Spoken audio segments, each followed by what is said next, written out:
5 каналдын төз эфиринде Шарыктар программасы. Саламатсыздарбы? Менин атым Гүлзат Нуманова. Бүгүн биз ушул студияга Бишкек мэриясынын алдында ушул жылдын башында түзүлгөн экологиялык кеңеш туурасында маалымат угуу үчүн экологиялык кеңештин катчысы Назаров Адил Качкынбаевди чакырган элек. Адил мырза, саламатсызбы? Саламатчылык. Студиябызга кош келипсиз. Биз болсо көрөрмандарыбызга студиядагы байланыш номерлорубузду эскерте кетелик. 0312 59 20 70 телефон чалуулар үчүн жана WhatsApp номерубуз 0709 92 10 20. Биз бүгүн Адил мырза менен өзгөчө кыш айларында Бишкек шаарындагы эң бирден бир көйгөй абанын булганышы ыш туурасында сөз кылмакчыбыз. Адил мырза, эми жаңы эле айтып кеткендей, ушул экологиялык кеңеш менин билишимче 2021 жылдын январь айында түзүлгөн эле. Экологиялык кеңеш былтыр ушу ноябрь айында түзүлгөн да. Эмнеге түзүлгөн? Анткени ушу акыркы 2 жылдан бери ушу кара түтүн ыш көйгөйү өтө эле мындай орчундуу болуп кетти да. Жалпысынан алсак, бул ушу кара түтүн пайда болгонуна 4 жыл болуп калды, 4-5 жылга кетти. Бирок мына 2 жылдан бери өзүбүз мындай өпкөбүз менен дем алып, ыштын мындай жытын абадан сезип, көзүбүз менен көрө баштаганыбызга ошо 2 жыл болду да. Быйыл суук жаңы башталды, бирок кайра эле мындай абанын булганышы боюнча кайра эле дүйнөлүк рейтингдерде сап башына чыгып жаттык. Биринчиден ошол кара түтүн ыштын башында себебин билбей жүргөнбүз да, эмнеден болуп атат депчи. Анткени мына 3 жыл мурун эле ошо мамлекеттик план түзүлгөн, 40 пункттан турган ошо кара түтүн ыш менен күрөшүү боюнча. Анан кийин көп эле мындай айтканда эксперттердин мындай корутуусунда туура эмес чыгып атканда, көбүнчөсү айтып аткан ошол мына унаалардан болуп атат, жеке унаалардан, коомдук унаалардан ошол таасир этип атат деп мындай туура эмес багытка салып койгон да. Анан так мындай айтканда баягы адамдын оорусун деле мындай так аныктап албасаң, диагнозун кое албасаң, аны дарылаш оор да. Ошондуктан биз мунун эң негизги максат койдук. Ошол бул ыштын эң негизги себебин билели деп. Анан кийин ушул убакыт аралыгында анан биле алдыңыздарбы? Эмне себеп болуп? Ошол экологиялык кеңеш бул болсо мындай айтканда көз карамсыз эксперттер, экологтордон түзүлгөн да. Бул мамлекеттик орган эмес, мамлекетке баш ийбейт, мындай айткандачы. Бул көбүрөөк айтканда мындай консультативный деп коебуз, мындай кеңеш бере турган орган да. Анын ичинде белгилүү экологтор кирген. Анан кийин эң биринчи кадамыбыз былтыр бул ошол жарандык мындай айтканда коомдор менен бизге мындай каржы маселесин чечип, элге жакын датчик орнотконбуз да, шаардын ар бир бурчуна. Бул датчиктер ошондой көзгө көрүнбөгөн бөлүкчөлөрдү аныктап чыга турган датчиктер эле 2,5 ПМ деп коет. Анан шаардын ар бир бурчуна койгондо биз так билдик да эмнеден болуп атканын. Эң эле мындай айтканда азыркы ошо биринчи орунда турган себебинен бири бул болсо ошол сапатсыз көмүр болду да. Сапатсыз көмүр. Анан биз аныктадык, бул кара түтүн ыш пайда болгонуна 4 жыл болду да. 4 жыл мурун эмне болду эле? 4 жыл мурун мына эски JET, биздин эле JET модернизациядан өтүп, анан кийин толугу менен 100% кара кеченин бышпаган көмүрдүн жагыла баштаган да. Көмүрлөр негизи бөлүнөт. Сапаттуу көмүр, бул каменный уголь деп коет да. Мурун мисалы азыркы жебибиз 75-жылы курулган. Ошол 75-жылдан бери эч кандай ыш болгон эмес да. Ыш болгон эмес. Демек кээ бир мындай көз карандысыз серепчилер айтып кетет го, ошо борбор калаанын мындай жайгашкан орунунан да болуп жатат депчи, географиялык жайгашуусунан деп. Демек бул пикирлер туура эмес экен да. Эми мындай да, совет доорунда негизи илимдин деңгээли өтө жогору болгон да. Ошо JEPти курардын алдында илимий изилдөөлөр болгон. Ал болсо жанагы JEPтин түтөктүн бийиктигине чейин өлчөлүп, мындай айтканда абанында өзүнүн катмарлары бар да. Зона рассеивания деген түшүнүк бар да. Түтүн кайсы тарапка кетет, кандай кетет, ошонун баардыгын эсептелип саналып чыккан да. Анан мындай проблема болгон эмес, анткени мына эски JEPте 12 отун казаны бар, анын баары тең Караганданын сапаттуу көмүрү жагылчу да мурун. Кузбастан келчи, бул болсо каменный уголь деп коет да. Каменный уголь эмне? Бул гүлү аз чыгат, айтканда нымдуулугу аз болот. Андан тышкары бул мындай кубаттуулугу күчтүү болот да. Анан кийин биздики деле ой жаман болгон жок башындачы. Эми өзүбүздүн мындай көмүр өстүрсө жакпайлыкпы, мындай айтканда мындай айткандай жергиликтүү элге деле жумуш болсун, ошо КАМАЗ айдагандарга ошону сатып мындай мамлекет деле пайда көрсүн деген ой болгон да. Бирок илимий жактан мындай изилдөөлөр терең жүргүзгөн эмес да. Ошондуктан ошол жеп салынды, анан кийин чала күйөт. Ал кара кеченин көмүрү чала күйүп туруп, анан ошол кичинекей бөлүкчөлөрү ным менен биригип, анан өзгөчө бул кышында болот да. Эмнеге кышында? Туура байкап кеттиңиз, бул табигый себеби, мындай айтканда, бул антициклон деп коет да, абанын жогорку басымы да. Бул кышында эле келет. Абанын температурасы ылдыйлап түшкөндөн баштап, бул болсо бизде гана эмес, Алматыда да ошондой жалпысынан, мындай айтканда, Южно-Сибирский циклон деп коет. Красноярск, Новосибирск шаарларында деле ошол мындай эле ошондой кара түтүн бар да. Анан монгольский деп, Монголияда эле ошо кара түтүн проблемасы болбодубу? А бизде мурун буга чейин болгон эмес, анткени баары тең, бүт нормаларын баары сакталып, сапаттуу көмүр жагылып келген да. Анан биз болсо баягы мындай айтканда ашык кылабыз деп тыртык кылып салдык окшойт. Балким ошол жепке кеткен акчанын ордуна, мисалы, мен ойлоп атам да, биз болсо жана анан атомный электростанция курсак болмок да. Эмнеге? Бизде болмок, анткени бизде өзүбүздө уран бар. Аны обогащение кылат, көп болгон эле 1% обогащение кылат да.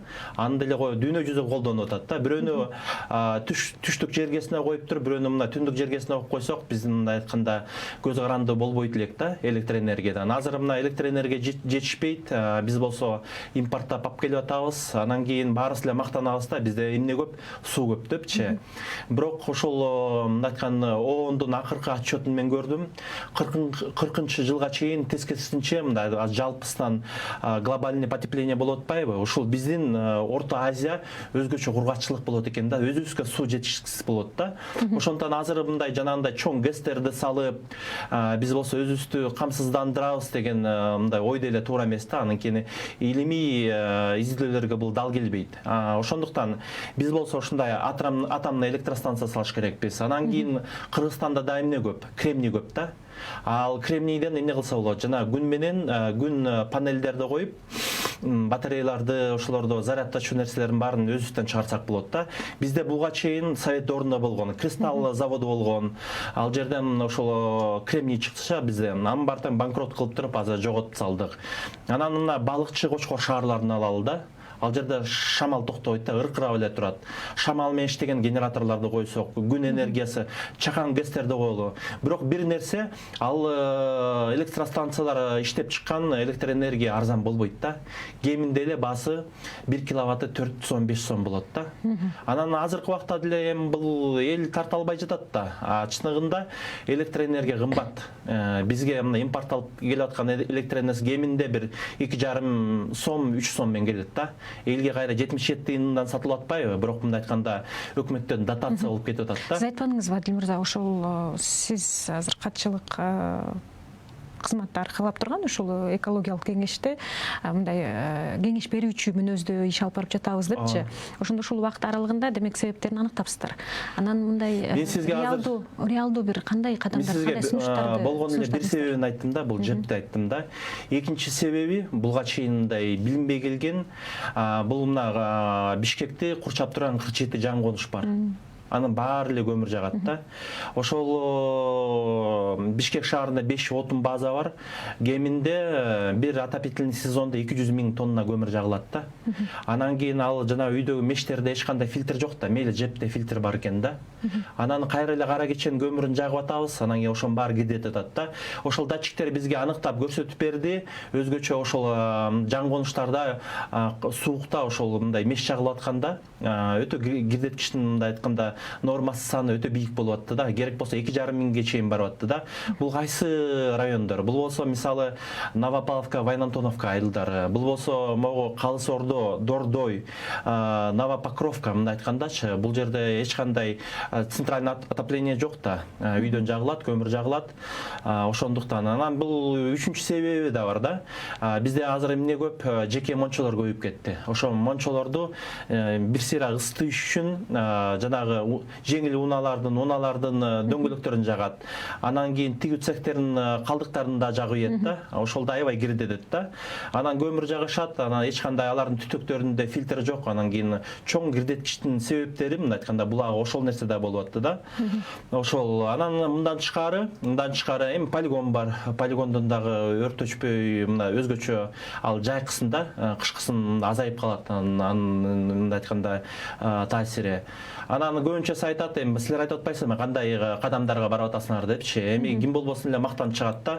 Мына газификация кылып атабыз, газ кылып атабыз деп. Бирок эч ким билбейт, ошол бизге келип аткан газ дагы бизге Кыргызстанга дотация менен келет да. Дүйнөлүк баалары менен салыштырмалуу 18 рубльга арзаныраак кирет да. Ошондой болуп турса дагы газдын баасы өтө кымбат. Мына ал баягы чөнтөктүүлөр эле мындай газ менен жылытпаса үйлөрүнчү өтө чоң суммага 3 эсе кымбат келет да. Анан жаңы конуштарга дагы кээ бирлерине айрымдарына барып атат газ, бирок алар үйлөрүн жылытпайт газ менен, аны тамак жасаганга эле пайдаланбаса, ал менен эч ким жылытпай жатат. Анан кийин ал газ келгенде эле ошол газ мындай отун жанагындай котел меши бер жагында кеминде эле 35 000 сом турат экен да. Ал болсо эле көп эле жарандардын, көп эле шаарыктардын чөнтөгүнө туш келбейт да. Ошондуктан былтыр деле айтылып аткан биздин жепти газга өткөрөлү депчи. Азырынча бул жомок. Анткени эми экономика деген бар да. 3 эсе кымбаттап кетсе, биздин шаардыктар төлөй алабы? Демек, жакын арада бул көйгөйдөн биз ошондо арыла албайбызбы? Эмнеге арыла албайбыз? Арылсак болот. Мына Кыргызстанда бизде каменный уголь бар, сапаттуу көмүр бар да. Жалпы биздин запастарды алганда 20% ошол каменный уголь. Бирок көбүнчөсү ошол түштүк жергесинде бул таш көмүр, алай, сүлүктөдө жакшы көмүрлөр бар да. Бирок жергиликтүү өзлөрүнүн жарандарына жетишпейт. Мына Баткенде 10 000 сомго чейин чыкпадыбы көмүрдүн баасычы. Анан кийин ашып ал көмүрдү алып келинче бизге мындай алтын көмүр болуп калат да. Буга чейин мына жакында эле бизге Казакстандан 347 вагон келди. Башка коңшу мамлекеттер менен сүйлөшүп эле сапаттуу көмүр алып келсек, же мурункудай Караганды көмүрүн алып келип туруп, мындай айтканда, ошол эле жаңы конуштарды, ошол эле отун базаларды сапаттуу көмүр менен камсыздандырып койсок, бул проблема чечилип калмак да. Буга чейин могул кара кеченин көмүрүн жакынга чейин ыш болгон эмес, жага баштадык, ыш пайда болду да. Башка себептер мына уналардын көбөйүшү дейт, анан кийин ала болсо мындай балким бир 5%, 10% таасир берип аткандыр. Бирок мындай басым түрдө 80-90%га чейин ошо себеби көмүр болуп атат да, сапатсыз көмүр. Жакшы, эми ушул кайра эле экологиялык кеңеш жөнүндө айта кетсек, иш менен башка максат иш менен күрөшүп турабы? Экологиялык кеңеште жаңы ыш гана эмес, мына жалпысынан илгери Бишкек, Фрунзе шаары эң эле жашыл шаар деп аталып келген. Анан азыр бактар да эскирди, бактардын сандары да азайды. Бул жашылдандыруу кирет да. Комитеттер бар да ичиндечи.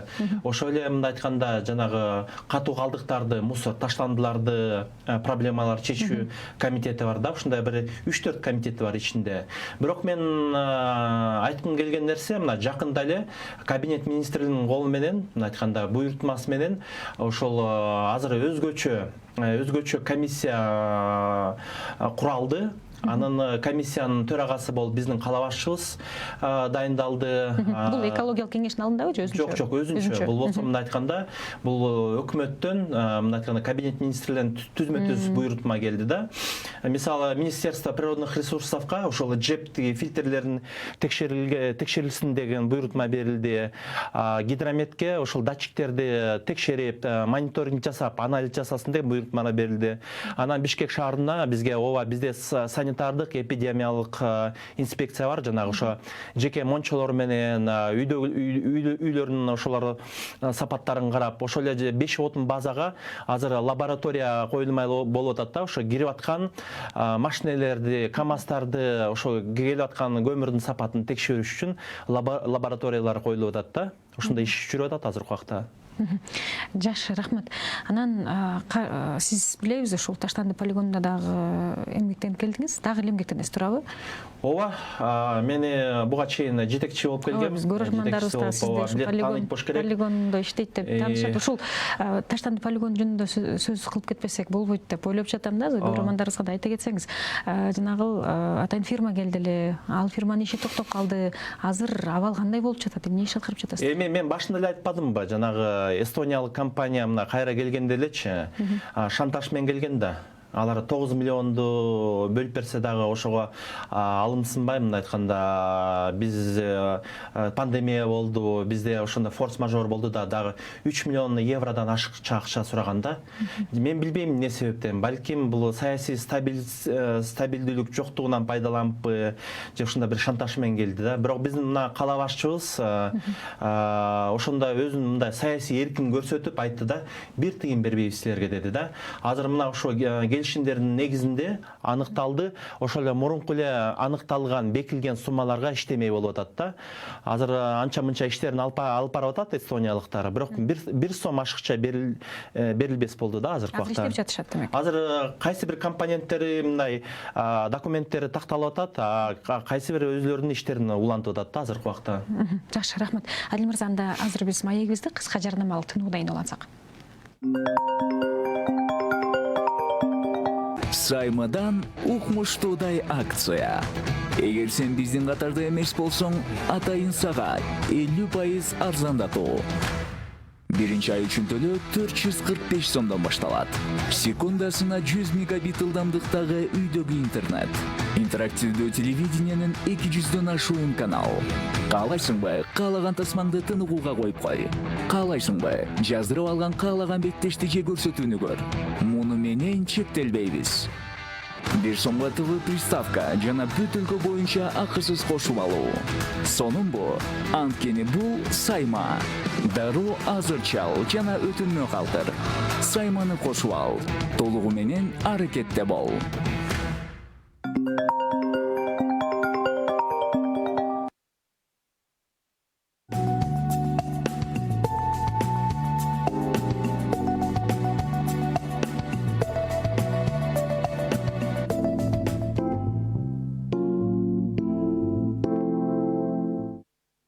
Бешинчи каналдын түз эфиринде Шарыктар программасы уланып жатат. Бүгүн биздин студияда конокто Бишкек мэриясынын алдындагы экологиялык кеңештин катчысы Назаров Адил Качкынбаевич отурат.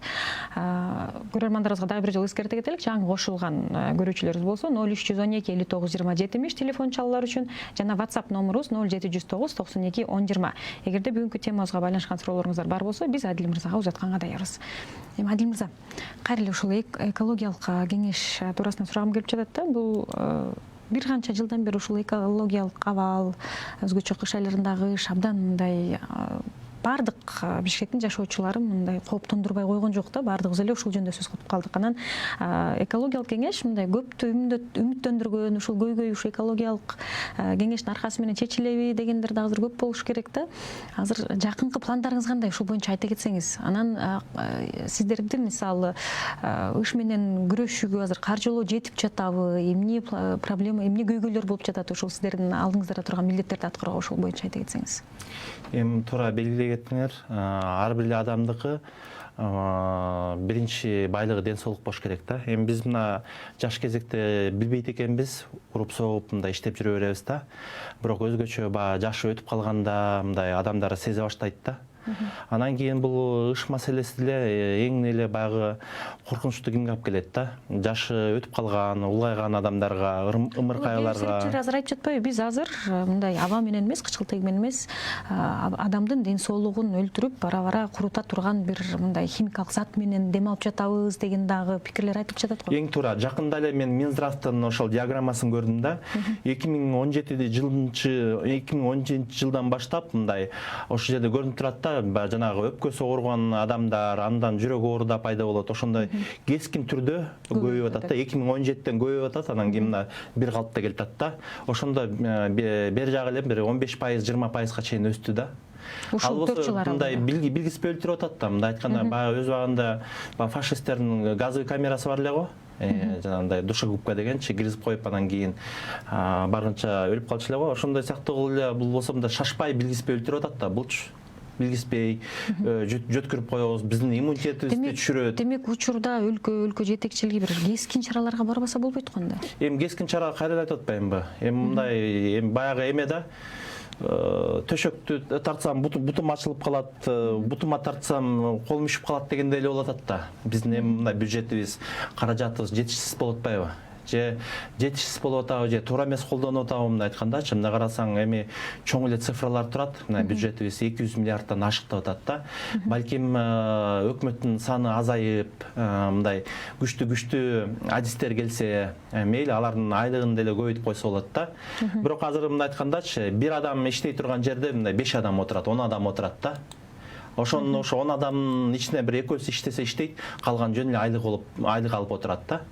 Ошо 8 адамды кыскартып эле ошо 10 адамдын ордуна эле алып кетиш керек бир күчтүү адистер. Мейли $1000 төлөйлү, $2000 төлөйлү. Бирок мындай көйгөйдү чече турган адамдар келсе деген ойда. Айткандачы. Бул нерсеге эми бүтүндөй бир борбор калаанын жашоочуларынын ден соолугу, өмүрү турса деген мындай бир инвестиция тартып, дүйнөлүк державаларга кайрылып ошондой бир чараларга барсачы. Эми инвестиция мына эми алыс барбай эле ошо мусор полигонун алалы.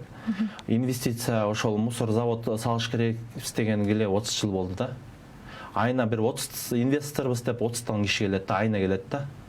Ана 30 жылдан бери келип атат, бирок бир да инвестор андай кадамга барган жок да. Азыр бизге түз эфирге телефон чалып келип калган экен, Адил мырза кабыл алып койсок. Алло, саламатсызбы? Алло, саламатсызбы? Урматтуу көрөрман, саламатсызбы? Саламатсызбы. Мен Ташкөмүр шаарынын. Саламатчылык. Мен Ташкөмүр шаарынын тургуну. Угуп жатабыз сизди. Саламатчылык. Мен Ташкөмүр шаарынын тургуну болом, Жаңы Конуш Шопокова көчөсүнүн тургуну болом, Мырзабекова Наташа. Биз ушул темир жолдун темир станциясынын жанында жашайбыз. Ошо 50 метрге жетпейт да, үйдүн аралыгы менен ошо көмүр төгүлгөн жерге. Азыр бизде Ташкөмүрдө аябай шамал болот. Азыр мынакей ден соолукка өтө зыян. Эгер адамдын биз коомду ойлосок, элдерди ойлосок, элдерибиздин ден соолугу чың болбосо кандай адамдар иштейт? Иштебейт да. Азыр көпчүлүгү ооруп атат. Ошол боюнча биз кайрылдык. Мэрге кайрылганбыз. Мынакей көп жылдан бери кайрылып атабыз. 3-чү мэр алмашып атат. Алар берип эле иштеп кетишип калат экен, ошол бойдон чечилбей калып атат. Экотех инспекциясы 2 жыл мурда бизге корутунду чыгарып бергенде бул жерден алынсын, эч бир немелерге ылайыксыз деген ошол бойдон ошол чечилбей турат. Биз Ош шаарына 7-каналга да кайрылганбыз, эч натыйжа чыкпай жатат. Ошону кантсек болот? Өтө кыйын болот. Эшикке күйүп да кетет да бул көмүрлөр. Күйүп кетет, күйгөн убакта эшикке чыксаң дем ала албайсың, газ чектенет. А чаң болсо вагондорго жүктөгөндө чаң. Жакшы, рахмат. Сиздин сурооңуз түшүнүктүү болду, урматтуу эжеке. Эми Адил мырза, экологиялык кеңеш борбор кала боюнча эле кызмат кылат. Жок, эмнеге азыр эми экологиялык кеңеш бул мындай Бишкек шаарында деп түзүлгөн, бирок мен Ташкөмүрдүн да шартын жакшы билем. Анткени мен мындай жалпы бизнес чөйрөдөн келдим да, мен бул госслужбач дегениме 1 жыл болду. Мен 5 жыл мурун ошо Ташкөмүрдөн көмүр ташып элем. Ал жерде көмүрдүн майдасы келет да. Бул жерден мисалы Ошко стройматериал барат. Фуралар менен стройматериал болот, анан машиналар кайра бош келет да. Ташкөмүргө кирип, анан кийин ошо майдасын жүктөп келет да. Ал биздин кирпичный заводдорго кетет, анан кийин ошол лай менен аралаштырып, анан кирпич ошондой бышат да. Анан кийин ал мен бишимче ал жерде эле мындай айтканда ар бир тоону мындай кожоюндар бар да. Бул мындай өзүм түшүнүп атам, бул кара кечеде эмес мафия, ал жерде деле ошондой нерселер бар да. Анан болгону мен эмне сунуш бере алам? Ал жерде эми күчтүү менеджер керек, маселени чечиш керек. Ар бир маселени кырын менен коюп, убакыт саатын коюп, максатын коюп чечпесе, ар бир жер эле ошондой экен бизде азыр мен түшүнүп атам Кыргызстанда. Жакшы, рахмат. WhatsApp номеруна да келген суроолор бар экен. Адил мырза, ошондон окуп берсем. Саламатсыздарбы дейт. Мусорный полигон жакта күнүгө миңдей дөңгөлөк үйгүзүлүп жатат. Зымын темирге өткөрүүчү, муну ким текшерет дейт. Ошондон түтүн болуп жатпайбы деген суроо менен кайрылып тур. Эң туура суроо.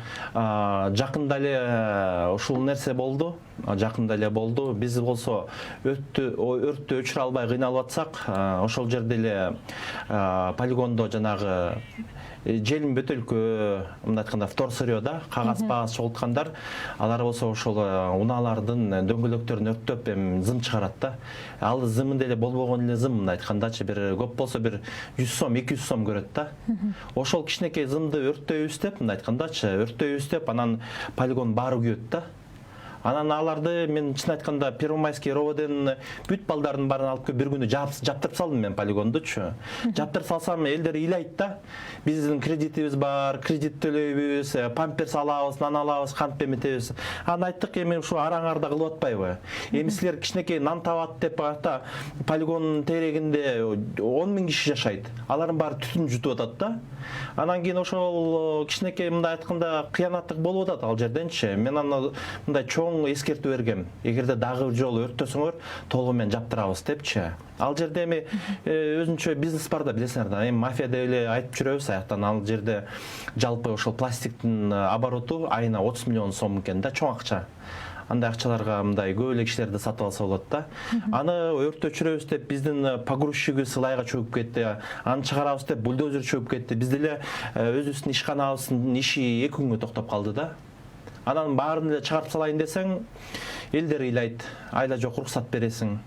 Бирок ал жерде мына азыр Кудайым буйруса, ошол ишибиз мындай ишке ашып калса, буйруса өрт өчөт да. Ал жерде өрт өчөт. Биз толугу менен мына азыр экинчи бульдозерибизди да оңдоп койдук. Толугу менен 100% аракеттебиз да. Андан тышкары ошол полигон эметиги свалканы отвал деп коет. Ал жерге өзүнчө будка коюп, охрана коюп атам да, өрттөбөсүн депчи. Ошол жанагы свалканын капталын өрттөбөсүн деп. Ошондой. Жакшы, дагы бир WhatsApp номеруна келген суроону окуп берсем, саламатсыздарбы дейт. Ошондо Бишкектин түтүнү канча жылда кетет деп күтсөк болот. Же балдарыбызды алып айла көчүп кетеликпи деген суроо жазыптыр көрөрмөн. Бишкек бул кара түтүн ышты айтып атат да. Ооба. Эми күтсөк баягы илгерки бир философ айткандайчы, күтсөк анда эч нерсе өзгөрбөйт дегендейчи. Жөн эле күтүп отура берсек, эч нерсе өзгөрбөйт. Өзгөрүш үчүн биз болсо мындай ыкчам, чечкиндүү кадамдарга барыш керекпиз да. Кадамдарды мен силерге айтып бердим. Бизге сапаттуу көмүр кириш керек шаарга. Биринчиден. Ошол көмүр эле сапаттуу көмүр кирсе эле бул ыш маселе чечилип калмак да. Эми сиз айтпадыңызбы, ошол себептери белгилүү экен, туурабы? Анан учурда ошол менен күрөшүүгө мындай чаралар ошондо көрүлүп жатабы? Ошол суроого мындай так жооп берсеңиз. Эми чараларды ошол эле көмүрдүн Казакстанда жакында 347 тонна көмүр келди да. Сапаттуу жакшы көмүр келди да. И былтыр деле тиги анын баары жеп кетет. Бишкектин мэринин милдетин аткаруучу Балбак Тилебаев болуп ачык эле айткан да. Бишкекке кара кеченин көмүрү кирбейт деп айткан да. Бирок тескерисинче мына не то что кирбейт, жетпей калды го көмүр. Баасы 6 000 сомго чыгып кетти го. Эми андай иштерди алдын ала мисалы орустар деле көмүрдү жайында эле алып коет да. Жайында биз эмне кылып жүрдүк, ошонун баарын даярдап, ошонун баарын камсыздандырып койсок болмок да, жепке да кирип койсок, отун базаларга да киргизип, ошонун баарын даярдап койсок болмок да. Анан кийин мына сентябрдын аягы, октябрдын башы каза баштадык да. Биз жетпей, азыр мына жол тайгалак болгондо каза баштадык да. Эми негизи кичине башыбызды иштетсек болот эле, кыргызда бекер айтпайт да. Баш иштесе колго күч келет дегендей. Сунуш менен да көрөрманыбыз кайрылган экен да, ошону окуп берсем. Саламатсыздар дейт, ыштын эң негизги себеби бул жаңы конуштардагы жагылып жаткан көмүр деп эсептеп келебиз. Анысы туура, бирок себеби көмүрдө эмес, себеби элдин пайдаланган мешинде. Толугу менен күйгүзө албаган себебинен абага көтөрүлүп жатат. Негизги маселени чечүү жолу жагылган көмүр толугу менен күйгүзө алган мештерди массалык сатууга чыгаруу. Үлгүсү бар Нарын шаарында дейт.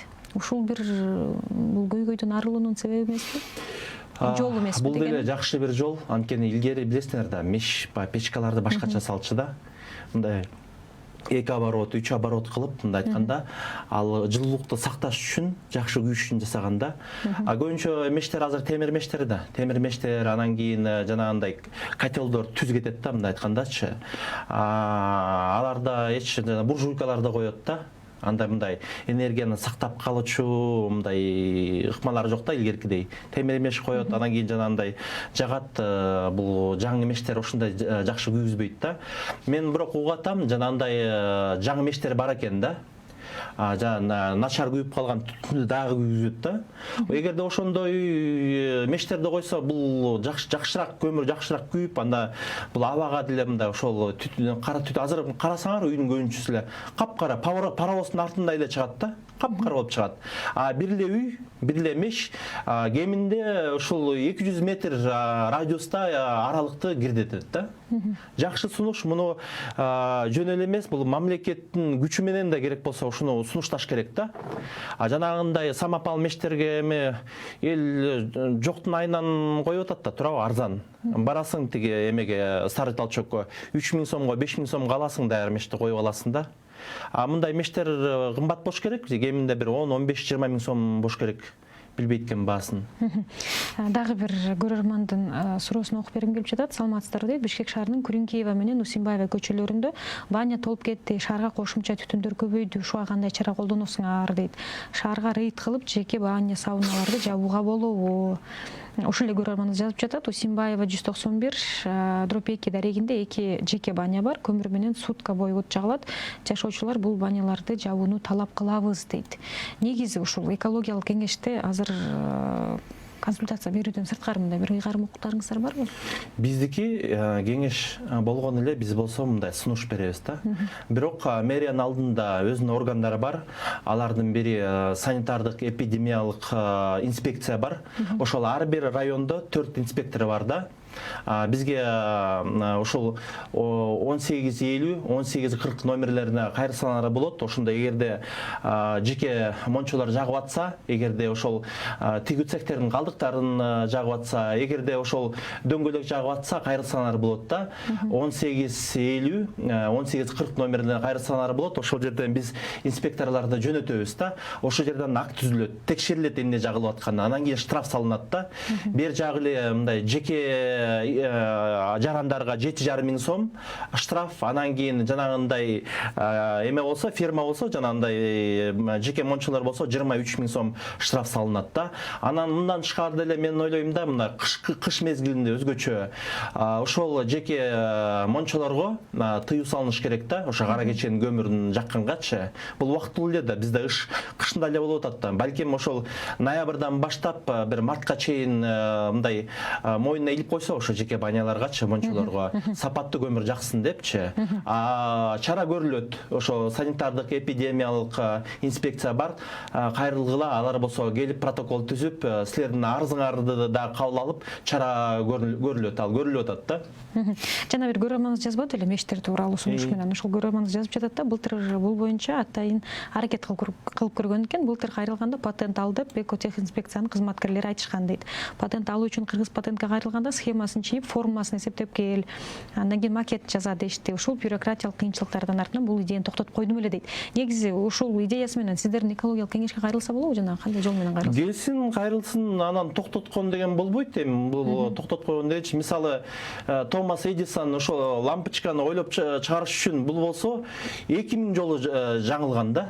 Улам эле жаңылат, колунан келбейт. Ошо бирок баягы мындай тайманбастан, мындай айтканда өжөрлөнүп атып, ушул лампочканы ойлоп чыгарды да. Сиз дагы эгерде ушунун үстүндө иштеп атсаңыз, балким ошол Кудайдан болгон жөндөм ушул мындай айткандачы, ушуну өнүктүрүп, бизге деле келгиле, жардам беребиз. Эми мамлекеттик талап бар да. Эгерде сиз мындай жалпысынан ошо патент кылып койсоңуз, өзүңүзгө жакшы, сиздин укуктарыңыз корголуп калат. Эгерде мына жанагындай Мат Касымов деген антенна чыкканго патент кылып койгон, азыр андан бай киши жок. болгон эле бир эле антеннадан чыгарган. Сиз ошону токтотпоңуз, иштеңиз, ошону өзүңүздүн укугуңузду бекитип алыңыз кыргыз патенттен. Аягына чыгарсаңыз, сизден бай киши болбойт го Кыргызстанда. Жакшы, рахмат Адил мырза. Анда эмесе тилекке каршы биздин берүүгө берилген убакыт дагы аягына келип калды. Ошол студияга келип, абдан орчундуу тема боюнча маек куруп бергениңизге ыраазычылык билдиребиз. Бул шаардыктар программасы болду. Бүгүн биздин студияда конокто Бишкек мэриясынын алдындагы экологиялык кеңештин катчысы Назаров Адил Качкынбаевич болду. Программаны мен Гүлзат Иманова алып бардым. Саламатта болуңуздар.